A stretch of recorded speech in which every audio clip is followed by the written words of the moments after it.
আমার বোন আমেরিকায় থাকে, একটা পথই তার জন্য খোলা, হয় সে একজনকে বিয়ে করবে যে আগে বিয়ে করেছে, না হয় পাবলিক সম্পত্তি হয়ে যাবে।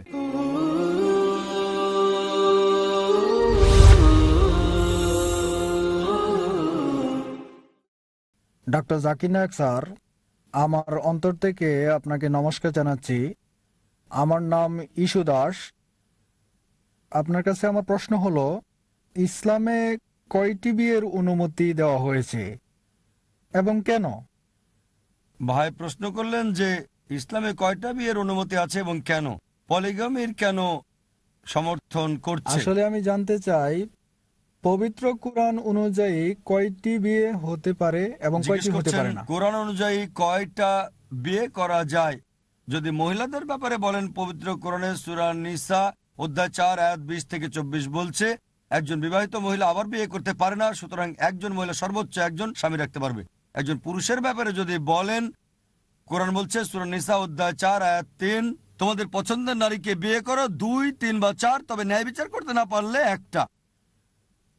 আপনি 2, 3 বা 4টা বিয়ে করতে পারেন, কিন্তু ন্যায় বিচার করতে না পারলে একটা। এই কথাটা একটা বিয়ে করো যদি ন্যায় বিচার করতে না পারো শুধু কোরআনেই আছে। পৃথিবীর বুকে আর কোনো গ্রন্থ নেই যেটা বলছে একটা বিয়ে করো শুধু কোরআন ছাড়া।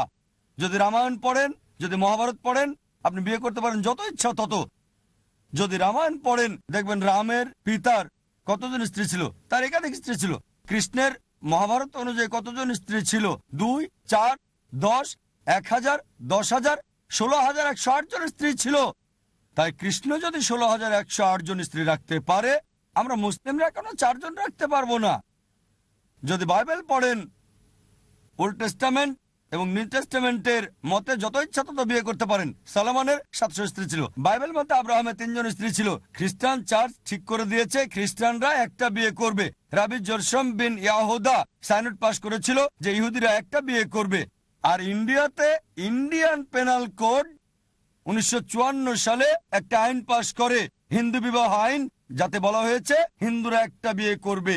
ইন্ডিয়ান পেনাল কোড বলছে, হিন্দু ধর্মগ্রন্থ বলেনি যে হিন্দুদের একটা বিয়ে করতে হবে। চলুন দেখি এবার কেন ইসলাম একজন পুরুষকে একাধিক বিয়ে করার অনুমতি দেয়। একাধিক বিয়ে করা ইসলামে বাধ্যতামূলক না, এটা ঐচ্ছিক। একাধিক বিয়ে করলে স্ত্রীদের সাথে ন্যায় বিচার করতে হবে। যৌক্তিক কারণ বলা যায় যে কেন অনুমতি দিয়েছে, যে পুরুষ এবং নারী সমান অনুপাতে জন্মায়। যদি মেডিকেল কোনো ডাক্তারকে জিজ্ঞেস করেন, কোনো শিশু বিশেষজ্ঞকে, সে আপনাকে বলবে যে মেয়ে শিশু ছেলে শিশুদের চেয়ে বেশি শক্তিশালী হয়ে থাকে। ছেলে শিশুর চেয়ে মেয়ে শিশুর রোগ প্রতিরোধের ক্ষমতাটা অনেক বেশি। তাই ছেলের তুলনায় মেয়ে সন্তানের হার বেশি। আবার অনেক ক্ষেত্রে দেখা যায় যে যুদ্ধে মারা যায়, তারা দুর্ঘটনায় মারা যায়, ধূমপানে মারা যায়, মদপান করে মারা যায়। এইসব ক্ষেত্রে মহিলাদের তুলনায় পুরুষের মৃত্যু বেশি। তাই এখন পৃথিবীতে পুরুষের তুলনায় নারীর জনসংখ্যা অনেক বেশি। 2-1টা তৃতীয় বিশ্বের দেশ বাদে, যেমন ইন্ডিয়া, যেখানে নারীদের তুলনায় পুরুষ অনেক বেশি। কারণ মেয়ে সন্তান হত্যা করা, মেয়ে ভ্রূণ হত্যা করা, প্রতি বছর ইন্ডিয়াতে 1 মিলিয়নেরও বেশি ভ্রূণ হত্যা করা হয় যখন জানে গর্ভের সন্তান মেয়ে। যদি এই অমানবিক কার্যকলাপ বন্ধ করা হয়, তাহলে ইন্ডিয়াতে পুরুষের চেয়ে নারীর সংখ্যা বেশি হবে।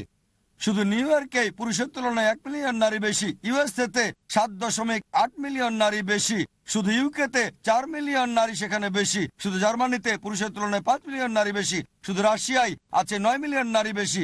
আর শুধু আল্লাহ জানেন সারা পৃথিবীতে কত মিলিয়ন নারী বেশি পুরুষের তুলনায়। যদি আপনার সাথে একমত হয় যে একজন একটা মেয়েকে বিয়ে করবে, ধরেন সবাই একটা করে বিয়ে করে নিল, আর আপনার বোন আমেরিকায় থাকে বা আমার বোন আমেরিকায় থাকে, আর সে যদি তখন 7.8 মিলিয়নের মধ্যে পড়ে যায় যারা জীবন সঙ্গী খুঁজে পায়নি, একটা পথই তার জন্য খোলা, হয় সে একজনকে বিয়ে করবে যে আগে বিয়ে করেছে, না হয় পাবলিক সম্পত্তি হয়ে যাবে। পাবলিক সম্পত্তি এমন বাজে কথা, এটাই সবচেয়ে ভালো শব্দ ব্যবহার করেছি, এর চেয়ে ভালো শব্দ আর আমি পাইনি।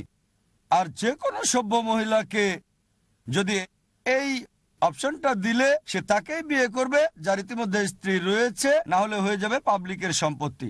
আশা করি উত্তরটা পেয়েছেন।